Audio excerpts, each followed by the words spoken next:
Welcome to the Chris Panos Show, Mrs. Gandhi.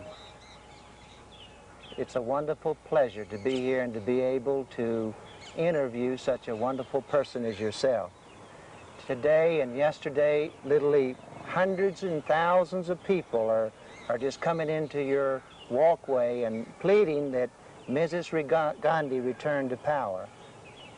And I want to ask you a question. I don't think that the United States has seen you as a mother of love, one who cares for her country, one who's had pain and bitterness, and I just want to ask you to share what you feel about India and what you really want to do for India. Well, you know, I was brought up in an atmosphere when our country was not free, and the whole house was a center of the freedom movement. And freedom to us meant not just freedom from foreign rule, but freedom from everything that had made the country weak and which caused hardship to the people.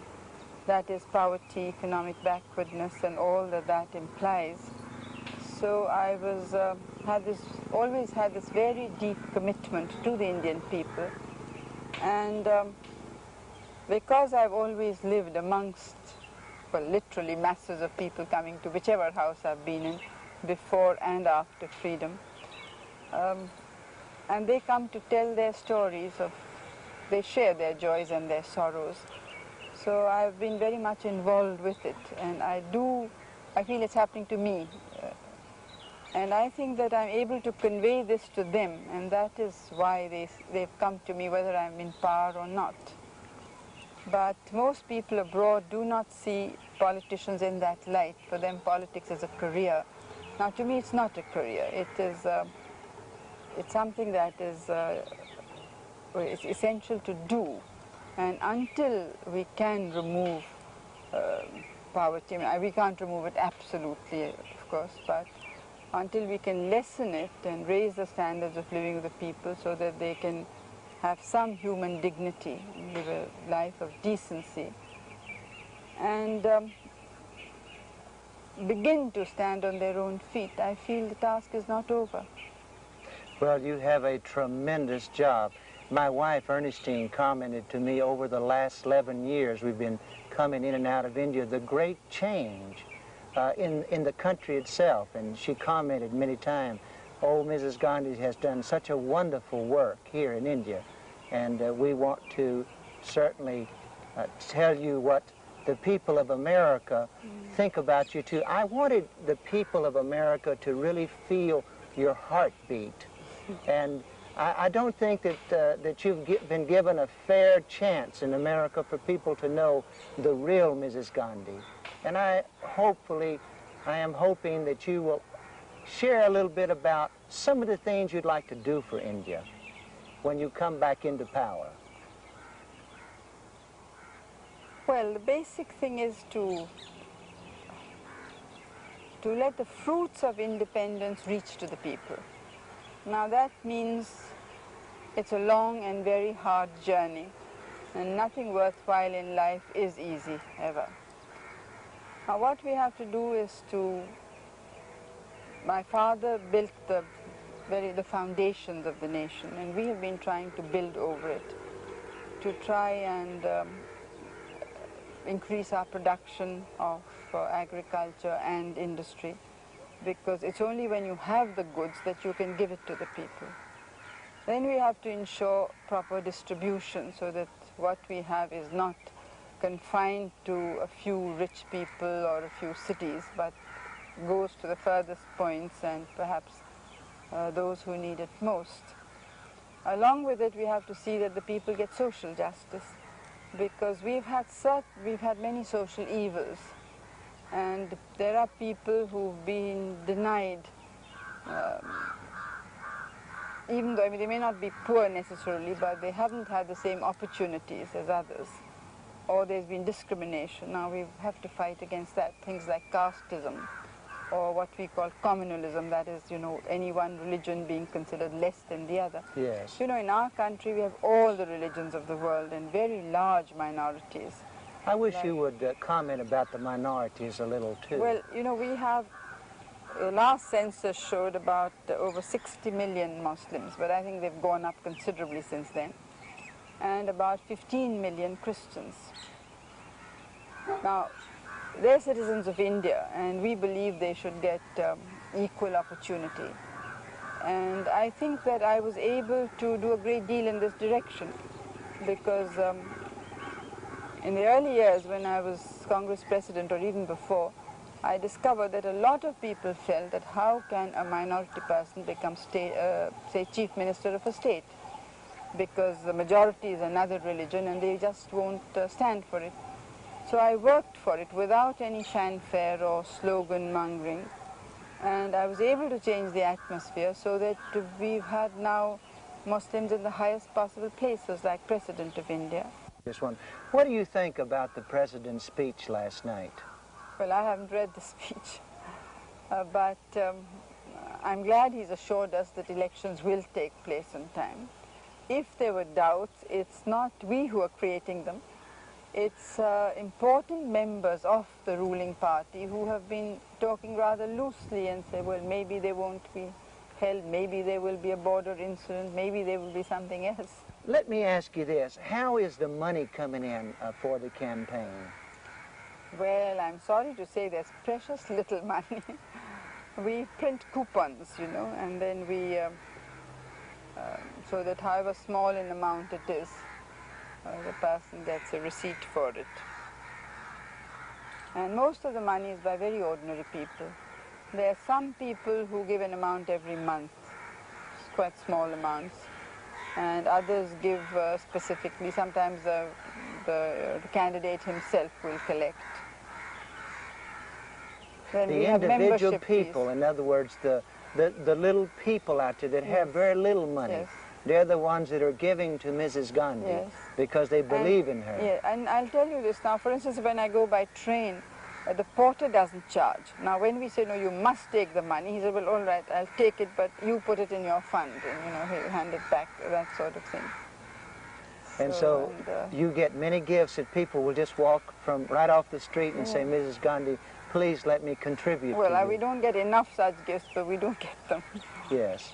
Well, I think then, of course, we get money from our membership. You know, when a person becomes member, he pays so much.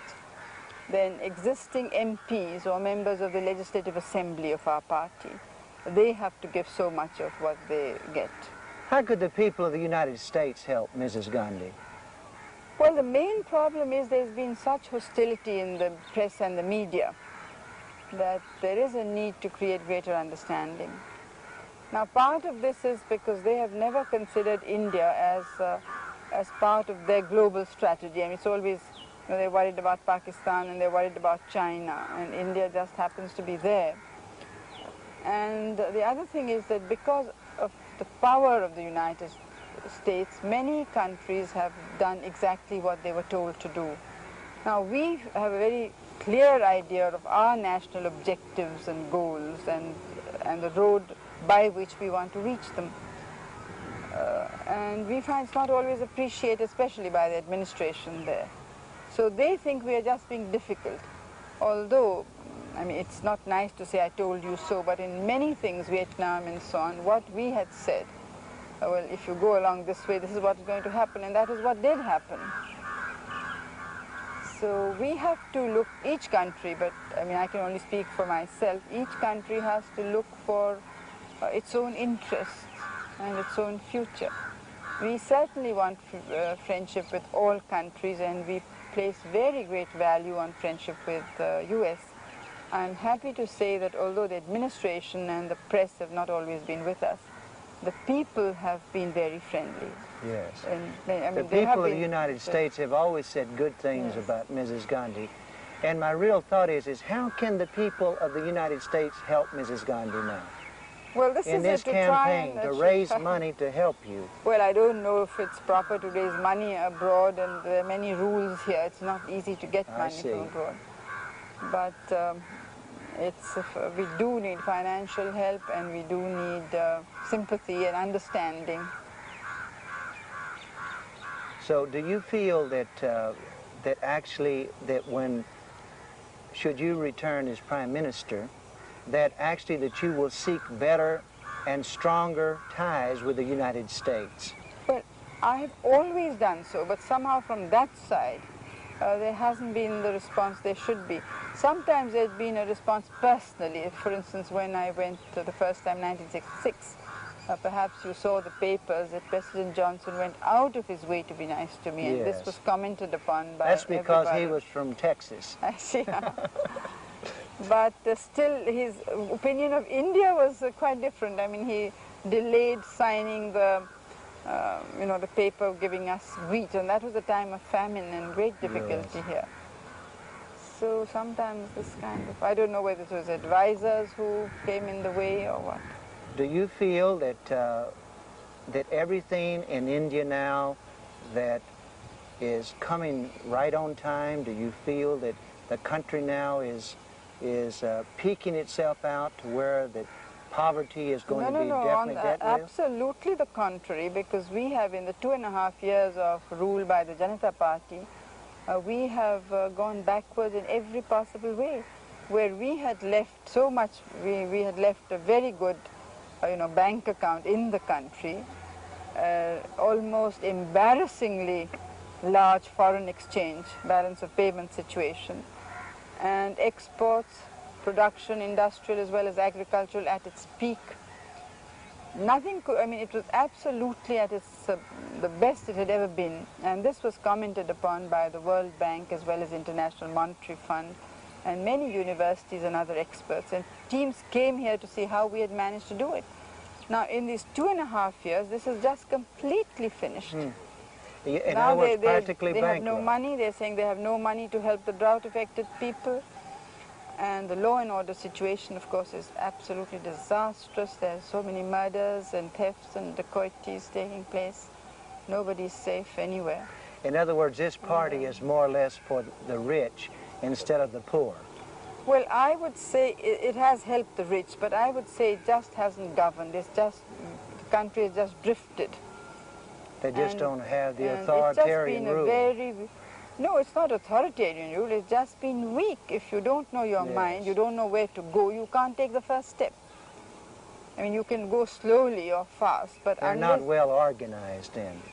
They're not interested. They don't have the competence, and they don't have the will, because they're too busy trying to hold on to the chair and decide who will sit in which chair. In other words, they're seeking power. Well, that's glory. how they came, because otherwise such very disparate parties with completely different ideologies could never have got together unless they said, well, we are throwing aboard anything that we believed in before, and now our one aim is to be in government. So now you feel that... and that is why the people are fed up. I see. Well, that's the real truth too, and because this is what we've been atrocity, hearing. especially in the rural areas, against the weak, what we call the weakest section, the most oppressed socially and economically. Mrs. Gandhi, one of the questions that I have been thinking about recently very much is how that so many people make such a big fuss about the authoritarian movement, that you were such a person of authority, that they don't really understand organized authority. I wish you would express yourself along these lines. Well, frankly, they just invented this word. As one of our newspapers said, that the word authoritarian just means Mrs. Indira Gandhi. Yes. It has no other meaning.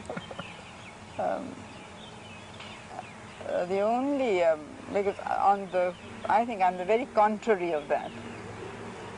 Unless you call taking quick decisions as authoritarian. But apart from that, I always consulted not only my cabinet colleagues, but a large number of other people, and the crowd that comes to me in the morning, it's a cross-section. In a multitude of counselors, there's great wisdom. Well, it's not that, but, to get a feel of what the country needs, what they want, all these people I meet, and they're from all sections. I mean, they're industrialists, they're middle-class people, professional people, right down to the very poor people. And I get a feedback from them as to what it is. So And I think that's how democracy should work. Apart, I mean, of course, elections are there and all those other things. Apart from that, in the government itself, we were working towards what we called democratic decentralization. That is, we have elections for many bodies right down at the village level. And those people decide on their own development. It hasn't worked as well as it should, because we find that even at that level, some people become very dominant and they try to suppress the others. But I think this is something that will only work out through a process of trial and error and experience. And of course, by those who are weaker gaining greater self-confidence and capacity to put forward their point of view and not knuckle under when somebody is pressurizing them.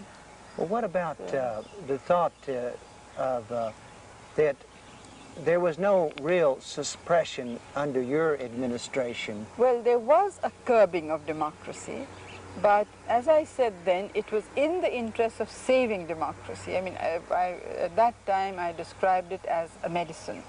I said, if a person is ill, you have to give a medicine which the person may not like, but which is essential for him. But it may taste a little bitter. And it may taste bitter. Because in a situation of extreme economic difficulty and other burdens, when drought, shortages, global financial crisis, fuel crisis, and that was the time when the Arab nations first put up their oil prices and got together. At that time, the opposition parties here wanted to bring down the government by entirely unconstitutional, undemocratic means. They were not prepared to wait for elections. They were not prepared just to have, peaceful demonstrations. They were inciting violence, inciting the police, inciting the army not to obey orders. Not that we called out the army, but the call was made to them that you should not obey. Students were out on the streets setting fire to libraries, breaking up scientific equipment. The whole of government machinery became so irresponsible that, these roundabouts we have in Delhi, all hours of the day they were pretending it was lunch hour and playing cards there. I mean, 3 o'clock you went there playing cards, 12 o'clock you went there playing cards. So there was a danger of the whole thing cracking up. And if that happens, and because it was a time of difficulty, suppose we had not been able to reach food to the people or their other necessities, then they would have said, well, this system doesn't work for us, so let it go. I mean, this is how democratic systems have been removed earlier. And what we did gave the country a shock treatment. And it made everybody, we did not beyond the initial people being arrested, and of course some curbs on the press. And I'm sorry, we've expressed deep regret if any hardship was caused. I know some was caused, but because people at different levels misuse their authority. Now, unfortunately, that has happened before emergency. It has happened very much more after emergency under Janata Party rule. But at that time, the whole focus was on what was happening here.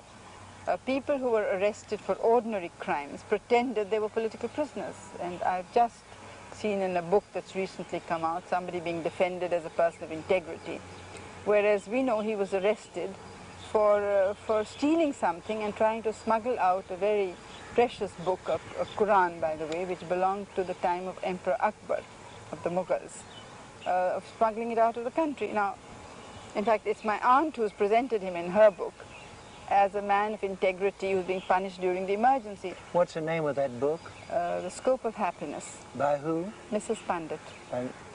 So now that's not just one instance. So many books. And I know that people who were wanted here for different crimes went abroad and said, oh, we are going to be arrested as political prisoners. And governments like the German government and others gave them asylum and gave them money while they were there, who were ordinary criminals. So they used this period for such purposes. But, and as I said, that some things did go wrong. And they go wrong when you're dealing with a population of this size and problems which are gigantic in size. Some things are bound to go wrong. For instance, in hospitals with the best of medical care, some cases do go wrong. Right. It's not that the doctor wants it to go wrong or the There can be an nurses. accident. There can be accident. So some of those things happen, but as I said earlier, that they haven't really been able to find out anything which would really call an excess and so Well, on. you know, one thing that really... And then it was, although I had declared emergency, it was I who closed it, I mean, Yes. revoked it. That's what I was just getting ready to say. It was I who gave the for new free elections elections, too. and accepted the verdict of the people when they voted against us. And we accepted it with cheerfully and... Yeah, this is what I think that so many people missed in America, that it was Mrs. Gandhi that brought forth free elections here. So in other words, you didn't have to have free elections. No, because, and also we had taken Parliament's permission to postpone them for 1 whole year. But in spite of that, and regardless of whether we would win or lose, we had them because I thought, well, the country is now stable and the economy is sound and there's no reason not to have elections. And now the economy is very disrupted and now I'm there's afraid it's a very difficult situation and it's going to be a terrific task to get things back on the rails. Well, I think it's wonderful how that you've reached down to help the minorities too. And if you could elaborate on this. Well, it's all part of my vision, and my aim is for a strong India, which is strong not just in, materially or in military. In fact, I don't want military strength except just to be able to defend ourselves. But which has developed its own ideology. You know, India has, I think that our philosophy is very deep, and it's something that can help the whole world. But we can only tell these things to the world if our own house is in order. Yes. So my dream is to try and take India to that position where nobody can threaten our independence or try to pressurize us or to push us around. But in order to do that, you have to have peace and stability in the country. You can't have peace in society unless those who live there feel secure and feel that they are getting a fair deal. So the minorities are a very important part of that. I mean, if they feel that because they're a minority, therefore they're lesser, then you won't have that feeling of security or oneness or unity, which is so essential for any kind of development work or for progress or for fighting poverty, because I think our worst enemy is poverty. Now we've made a dent, a very small dent, but nevertheless we made a dent in our, we had a 20-point program and we had a land reform program to give houses to those who have no homes at all in the rural areas. Then we had fixed minimum wages for agriculture, labor, and so on, lots of things like that. Mrs. Gandhi, you know, so many people really misunderstand and think that you are communistically inclined or you are a leftist, and it's quite the contrary, and I wish you would express yourself on this. No, the point is that we have gigantic problems of poverty. Now, how are they to be solved? We can't just leave them to market forces. We can't leave them to big business to do what they like. In fact, we do leave them a great deal to them. But unless government steps in and helps these poor people, now this is what people probably think in your country, that we should leave it to private enterprise. Now, if we left it, we would never get rid of our poverty.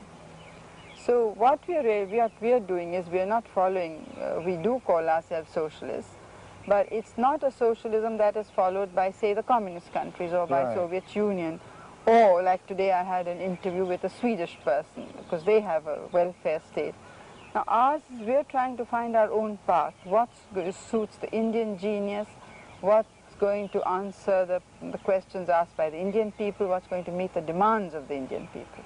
So it's a democracy, more or less. It's a full democracy, and we are trying to get more and more of the people's participation. And of course, Greece is the cradle of democracy itself.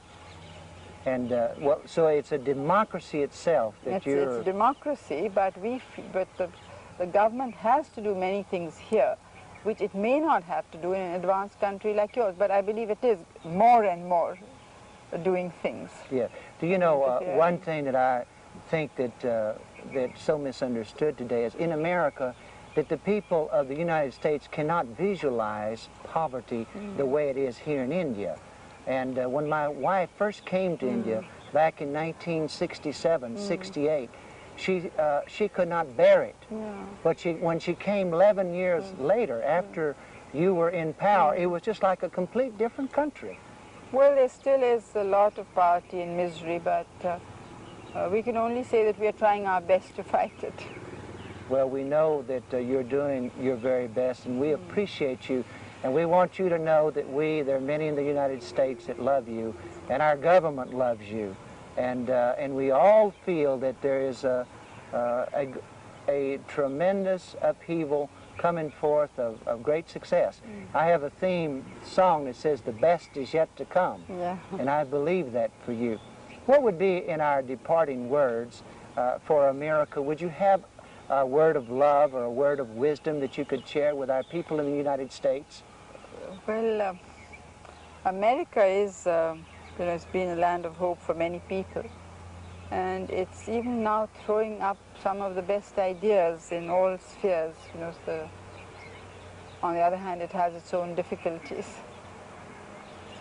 I admire the American people, their dynamism, their energy, their capability. And I wish them well, and I wish to have a good relationship between the American people and Indian people, regardless of government even. Oh, we appreciate that. Well, you're a wonderful person to interview, Mrs. Gandhi, and our prayers are with you, and we believe that the United States is going to be looking a little bit differently at Mrs. Gandhi because she's an incredible person. We believe that, and these are not swelling words, but these are words that are spoken from our heart. And I believe that the people of America, when they see this heart-to-heart talk that Chris Panos has had with such a great leader as Mrs. Gandhi, who just didn't happen to come into power, but for many years was more or less programmed by so many different circumstances and had such a wonderful father as Mr. Nehru. Thank you again, Mrs. Gandhi.